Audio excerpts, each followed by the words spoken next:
আজকে আমরা godown connection করব, যেখানে 4টি বাল্ব থাকবে, মানে 4টি রুমের 4টি বাল্বের জন্য 3টে 2 ওয়ে সুইচ এবং একটা 1 ওয়ে সুইচ থাকবে। এবার আমরা কানেকশানটা দেখব কীভাবে সেটা হচ্ছে।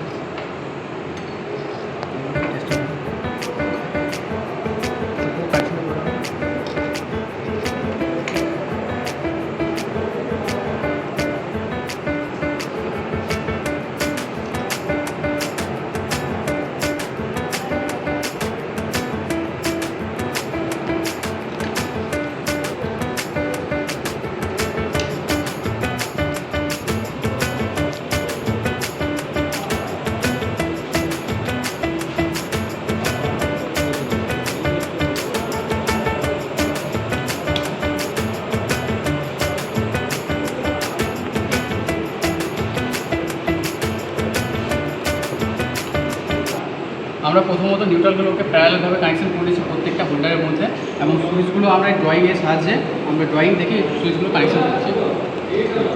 সাপ্লাই দিয়ে সেটাকে চেক করব ঠিকঠাকভাবে সেটা সফল হয়েছে কি হয়নি।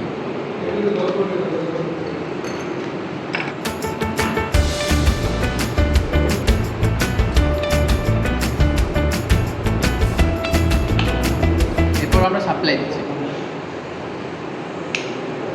এই যে আমাদের প্রথম গোডাউনের মধ্যে প্রথম লাইনটা চালু হয়ে গেছে। তারপর আমরা এই লাইনটা অফ করে দ্বিতীয় লাইটের মধ্যে যাব। এই যে দেখেন আমি দ্বিতীয় সুইচের মাধ্যমে প্রথম লাইটটা অফ করলাম এবং দ্বিতীয় লাইটটা চালু করলাম।